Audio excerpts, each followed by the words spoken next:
Having borne the brunt of cross-border terrorism for decades, India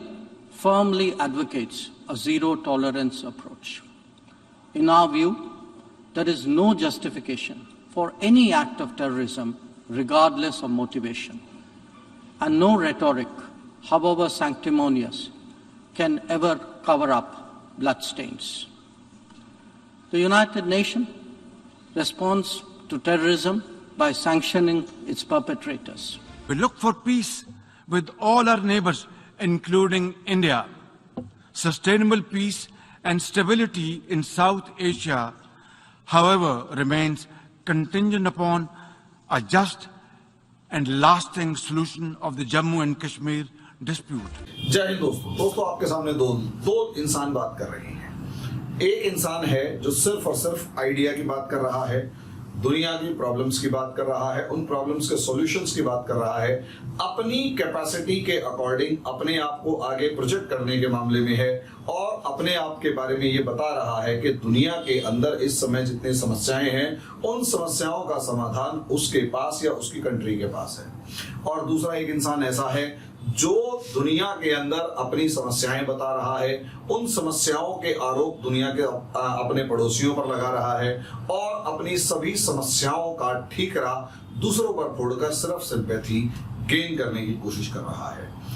इनमें कौन अच्छा है कौन बुरा, मैं इस चीज के ऊपर डिस्कशन करने जा रहा हूं कि असलियत में मामला क्या है। पहले आप समझ लीजिए दोनों पर्सनैलिटीज कौन है। एक तरफ एस जयशंकर सर हैं जिन्होंने यूनाइटेड नेशन सिक्योरिटी काउंसिल और उसके बाद जनरल असेंबली दोनों के अंदर भाषण दिए,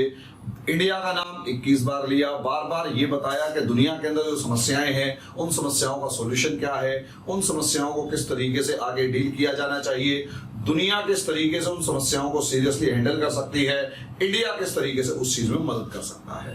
लेकिन दूसरी तरफ पाकिस्तान के प्रधानमंत्री की जो खबरें आ रही हैं, जिस तरीके से कि वो पोडियम के ऊपर थूक लगाकर वो पन्ने पलटते हुए नजर आए, पन्ने इधर उधर करते हुए नजर आए और जिस तरीके से उन्होंने खुलकर यहाँ पर पाकिस्तान के ऊपर अपने पड़ोसी तालिबान और खासकर इंडिया के ऊपर आरोप लगाए, कश्मीर मुद्दे को उठाया और पूरी दुनिया के अंदर उस कश्मीर मुद्दे को उठाकर दुनिया के सामने रखकर एक तरीके से इंडिया को बदनाम करने की कोशिश की और जिस तरीके से तालिबान के मामले में तालिबान पर आरोप लगाकर अपने आप का एक विक्टिमहुड वाला कार्ड खेलने की कोशिश करी,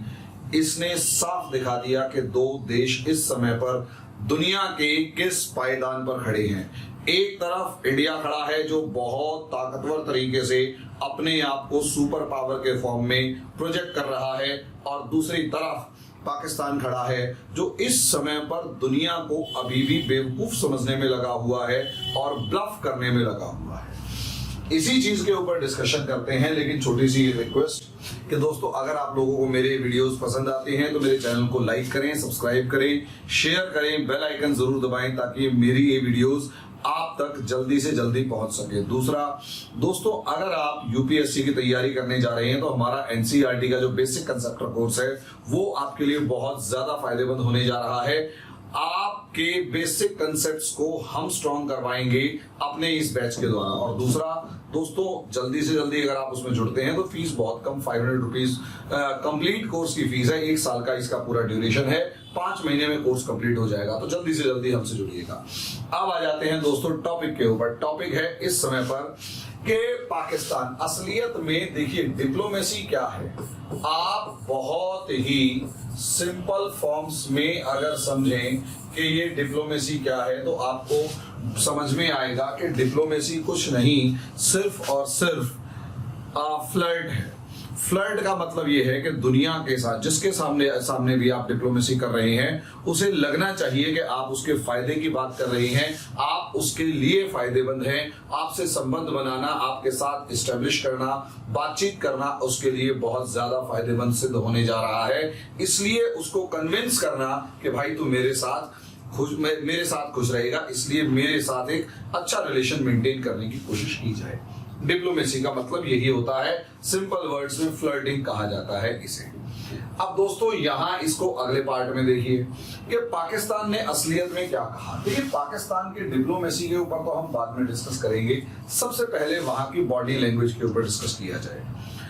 बॉडी लैंग्वेज की अगर बात की जाए तो देखिए आप जिस तरीके से खड़े हैं, यहां तक कि मैं भी जिस तरीके से खड़ा हूं, जिस तरीके से बातचीत कर रहा हूं, जिस तरीके से आपके सामने मामले को रिप्रेजेंट कर रहा हूं, आप मेरी पर्सनैलिटी का ना चाहते हुए भी एक एनालिसिस कर लेते हैं कि ये किस लेवल का पर्सनैलिटी होगा, किस तरीके से एक जजमेंट, इंसान जजमेंटल होता है, इसमें कोई दो राय नहीं। जितना भाग या जितना मैं आपको दिखाई दे रहा हूं, मेरी मजबूरी है, यहां तक कि दुनिया के हर उस इंसान की मजबूरी है अपने आप को ये इस तरीके से रिप्रेजेंट करना जो वो दुनिया के सामने दिखना चाहता है, दुनिया उसको देखना चाहती है। अगर मैं एक टीचर हूं तो मैं टीचर की लुक में ज्यादा अच्छा लगूंगा, टीचर की तरह बात करते हुए ज्यादा अच्छा लगूंगा, एक गली में खड़े हुए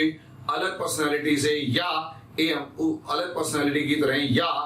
एक ऐसे नेता की तरह बात करता हुआ नजर नहीं आऊंगा जो बहुत ही कम्युनल पॉलिटिक्स वगैरह कर रहा हो। वही हाल आपके साथ भी है। एक बिजनेसमैन है, उसकी मजबूरी है बिजनेसमैन दिखना। यस, आपका फर्स्ट इंप्रेशन आपका वैसे ही क्रिएट होता है, तभी उसके बाद सेकेंड लेवल होता है आपकी बातों का असर क्या होता है।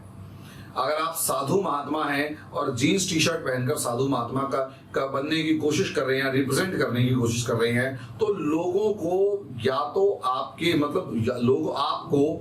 लोगों के ऊपर ये बात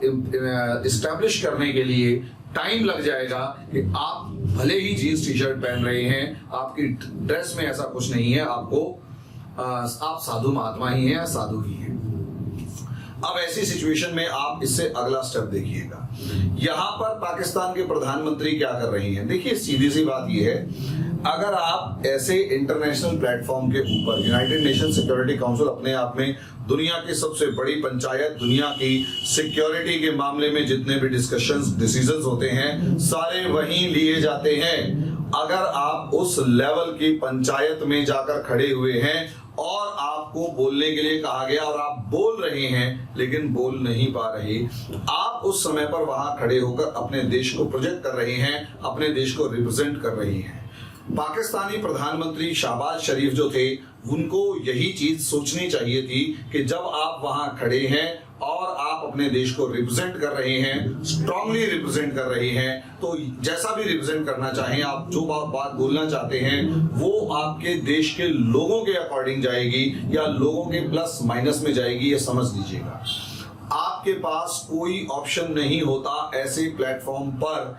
जानबूझकर या यूं कहें कि बेवकूफाना हरकत करने की या कोई ऐसी गलत बेवकूफी करने की जिसका खामियाजा आपके देश की एक छवि को भुगतना पड़े। हालांकि मैं पिछले मतलब जब ये पूरा मामला चल रहा था तो एक इंफॉर्मेशन और जबरदस्त, हालांकि मुझे याद भी आई कि आसिफ अली जरदारी जब वहां पहुंचे, मतलब ऐसा ही एक इंसिडेंट पहले भी हुआ है कि आसिफ अली जरदारी जब यूनाइटेड नेशंस के उसी प्लेटफॉर्म पर पहुंचे तो उस टाइम पर उनके मुंह में च्युइंगम थी। अब जब वो वहां पहुंचे तो उन्हें याद आया कि उनके मुंह में च्युइंगम है, उन्होंने वो च्युइंगम निकाली और वहां के पोडियम पे चिपका दी। कैन यू इमेजिन किस तरीके की एक पर्सनैलिटी वो रहा होगा और किस तरीके से उसने अपने देश की फजीहत करवाई हुई होगी कि मुंह से च्युइंगम निकालकर आप जिस पोडियम पर बैठ रहे हैं या खड़े हैं, जहां पर दुनिया की बाकी सारी पर्सनैलिटीज आकर भाषण देने वाली हैं, वहां आप अपने मुंह की झूठन उठाकर चिपकाए आए हैं, आपका छवि क्या बनेगी। तो यही बेवकूफाना हरकत शहबाज शरीफ ने इस साइन पर करी। शहबाज शरीफ ने एग्जैक्टली यही काम किया। शहबाज शरीफ ने ये बेवकूफी दिखाई अपने इस पूरे सिस्टम के अंदर कि भैया उसने जिस तरीके से सबसे पहले वो थूक निकाल कर लगाकर पेजेस पलटना, सोच कर देखिए, अपने बच्चों को हम ये सिखाते हैं बेटा पेज ऐसे नहीं पलटते, आपका मॉइस्चर हाथ का एक कंसेप्ट है, तो कोशिश कीजिए आपके पास एक मॉइस्चर हो और साथ में एक स्पॉन्ज रखा हुआ होता है, उस पर आप टिक करके आप उस पर टच करके पेज पलटेंगे तो ज्यादा अच्छा होगा। छोटे बच्चों के, मेरी बेटियों के वो जो क्या नाम है स्टडी टेबल है, उस पर वो स्पॉन्ज रखा हुआ है ताकि वो पेजेस को पलट सकें। अब जब हम छोटे बच्चों को एटिकेट सिखा रहे हैं वो इसलिए ताकि ऐसी कोई फजीहत वाली या कुछ बेवकूफाना हरकतें आप किसी प्लेटफॉर्म पर जाकर करेंगे तो वो कहीं ना कहीं आपकी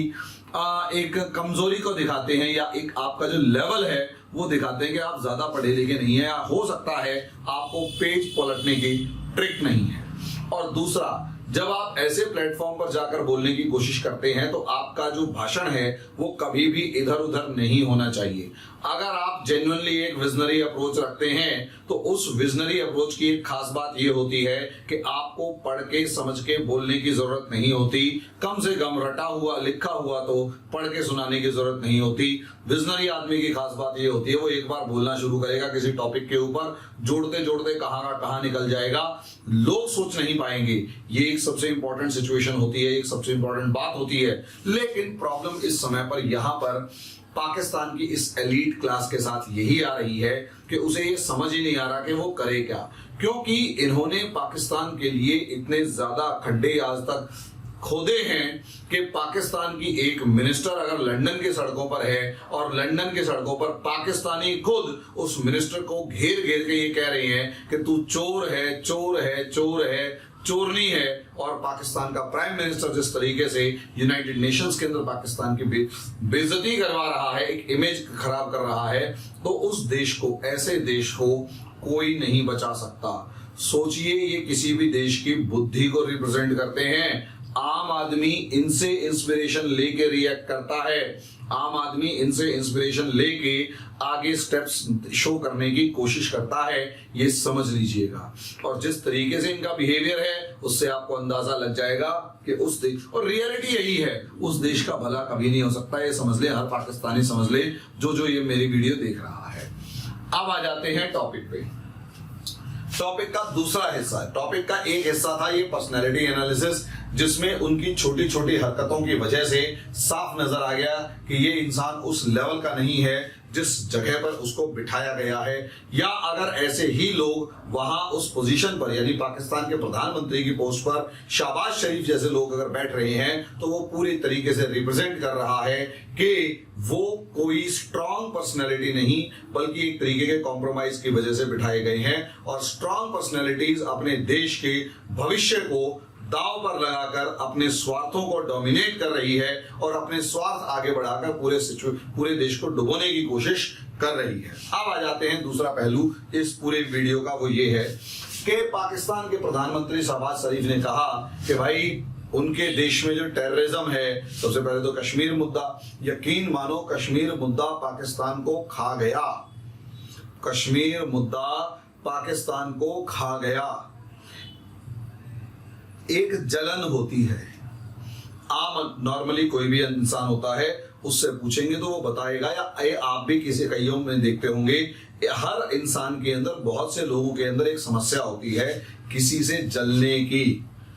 किसी को बर्बाद करने की, कसम खाने की, दूसरों के घर में आग लगाने की। लेकिन इस बात को बिल्कुल सिंपल शब्दों में समझा जाना चाहिए। जब आप किसी दूसरे के घर में आग लगाने की कोशिश कर रहे होते हैं तो हो सकता है वो चिंगारी दूसरे के घर में पहुंचे या ना पहुंचे, आपके घर को फूकने की पूरी तैयारी कर सकती है। अगर आप दूसरों के घर में आग लगाने के लिए अपने घर के अंदर पेट्रोल, डीजल या जो भी कंबस्टिबल सब्सटेंस इकट्ठा करेंगे तो वो पहले आपके घर को जलाएगा। अगर आप किसी दूसरे के को डसवाने के लिए अपने घर में सांप पालेंगे तो पॉसिबिलिटी पूरी है कि वो सांप दूसरे को काटे या ना काटे, लेकिन आपके घर में बहुत सौ को नुकसान पहुंचाएगा। ये पक्की बात है। पाकिस्तान के साथ एग्जैक्टली यही स्टोरी आज के दिन सच हो रही है। भारत को बर्बाद करने के नाम पर, कश्मीर को बर्बाद करने के नाम, कश्मीर के नाम पर, और एंटी हिंदू माइंडसेट अपनी आम जनता में डेवलप करने के नाम पर पाकिस्तान ने जिस तरीके से पूरी की पूरी पाकिस्तान की जनता को भड़काया, पाकिस्तान की पूरी जनता को जिस तरीके से मिसगाइड किया, और उसके अंदर रिलीजन का जो कंसेप्ट है वो अल्टीमेट लेवल पर बढ़ाया, रिलीजन का कंसेप्ट अल्टीमेट लेवल पर बढ़ाया, या माइंडसेट, रिलीजियस माइंडसेट, और रेडिकल रिलीजन जिसे कहते हैं, रेडिकल रिलीजियस माइंडसेट का मतलब इनटॉलरेंट फॉर्म में रिलीजन, यानी वो रिलीजन जो किसी भी दूसरी आइडियोलॉजी को किसी भी सूरत में बर्दाश्त ना करे। और उसके बाद उस माइंडसेट को यूज करने की कोशिश की कश्मीर में जिहाद के नाम पर, कश्मीर में जिहाद की फंडिंग के लिए। इन लोगों ने जब ऐसा किया तो उसका सीधा सीधा मतलब ये था कि भाई जिन लोगों को, जिन्हें इन्होंने इस तरीके के माइंडसेट में प्रिपेयर किया, उसका अगला स्टेप ये था, उसका जस्ट नेक्स्ट स्टेप ये था कि भैया उसने सिर्फ एक काम किया। वो जो जनता रेडिकलिज्म के नाम पर इंडिया के अगेंस्ट, हिंदूज के अगेंस्ट भड़की थी, उस पूरी की पूरी जनता ने सबसे पहले इंडिया को तो शायद ही बहुत थोड़ा बहुत जो नुकसान पहुंचाया, वो थोड़ा बहुत नुकसान पहुंचाया। जैसे थोड़े बहुत नुकसान के अंदर भी वो हमारे गंभीर घाव हैं। जैसे 2008 में इन्होंने 10 जाहिलों को जिहाद के नाम पर भड़काकर भारत भेज दिया। उन्होंने हमारे 160 लोगों की जान ले ली और देश के ऊपर एक घाव दे गए। लेकिन इसका दूसरा पहलू ये है कि जिस रेडिकल माइंडसेट को इन्होंने प्रिपेयर किया, आज यही रेडिकल माइंडसेट पूरी दुनिया के अंदर मशहूर है। पूरी दुनिया के अंदर सोचकर देखिए, कभी पाकिस्तान, फ्रांस की किसी चर्च के अंदर 2 पाकिस्तानी घुसते हैं, चाकू लेके अल्लाहू अकबर का नारा लगाकर मारना काटना शुरू कर देते हैं। आज इन्हीं पाकिस्तानियों के नाम पर, इन्हीं पाकिस्तानियों के अगेंस्ट लंदन के अंदर या ब्रिटेन के अंदर गेट लॉस्ट पाकिस्तानीज जैसे अगर ट्रेंड कर रही हो,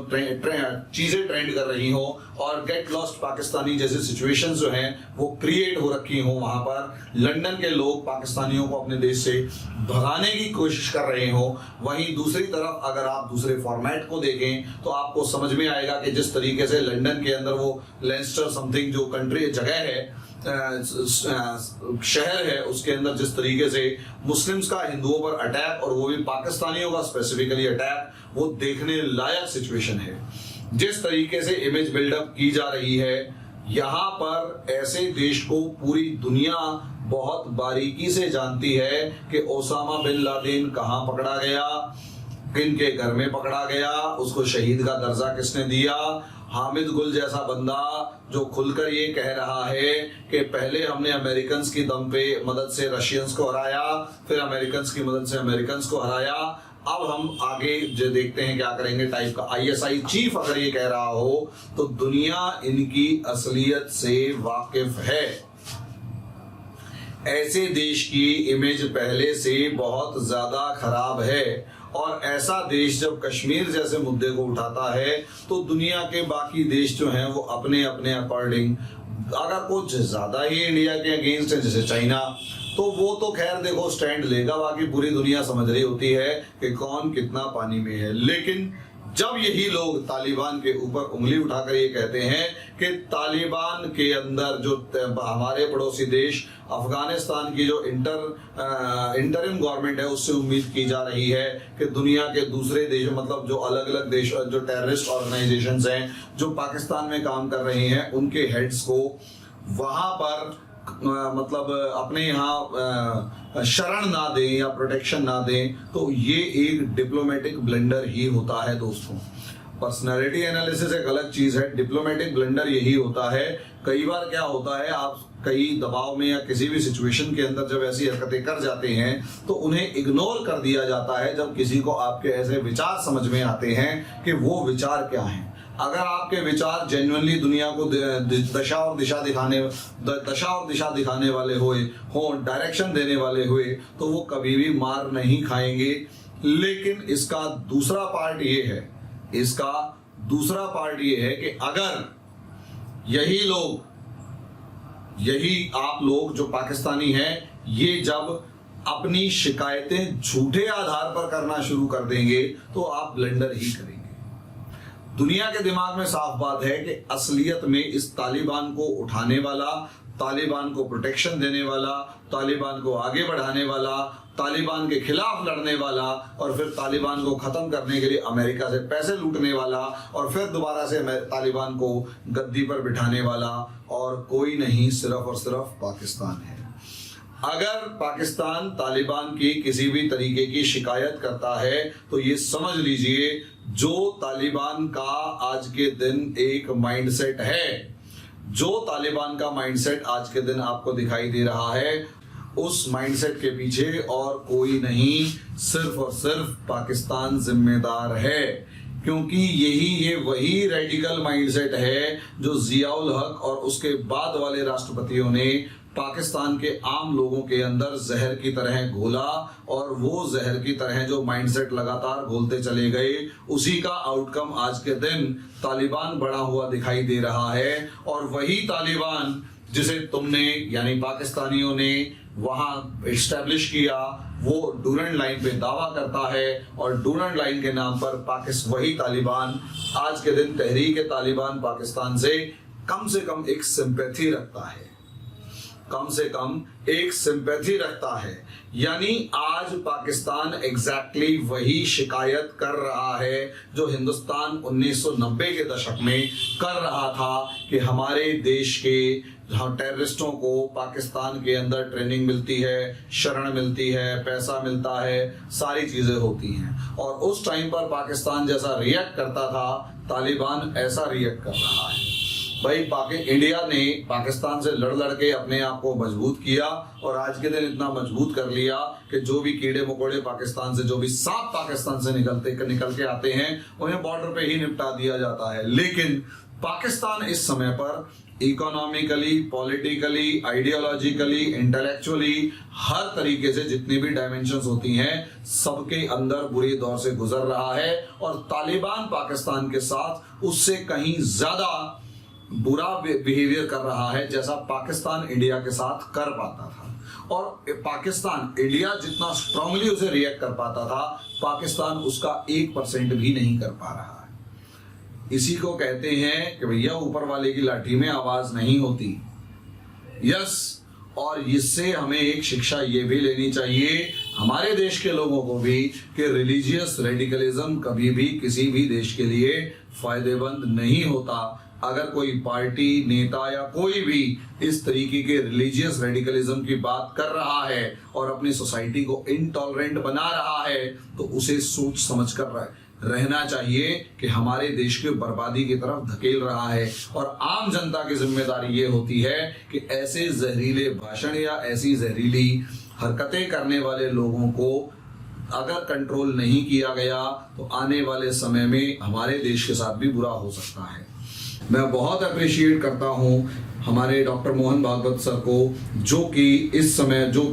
एक मस्जिद के अंदर या मदरसे के अंदर जाकर पूरे के पूरे माहौल के मतलब वहां जाकर डिस्कशन करते हैं, भाषण देते हैं। वो एक पॉजिटिव अप्रोच है इंडिया के अंदर एक्सेप्टेंस, दोनों कम्युनिटीज के बीच में एक्सेप्टेंस बढ़ाने की, एक दूसरे के लिए टॉलरेंस बढ़ाने की। भारत का मामला अलग, लेकिन पाकिस्तान की जो ब्लंडर्स हैं वो एक हम डिस्कस कर चुके हैं। बाकी आगे वाले वीडियोस में अगले टॉपिक्स पे डिस्कस करते रहेंगे। आप बताइए आपका क्या ओपिनियन है। अभी के लिए इतना ही, धन्यवाद।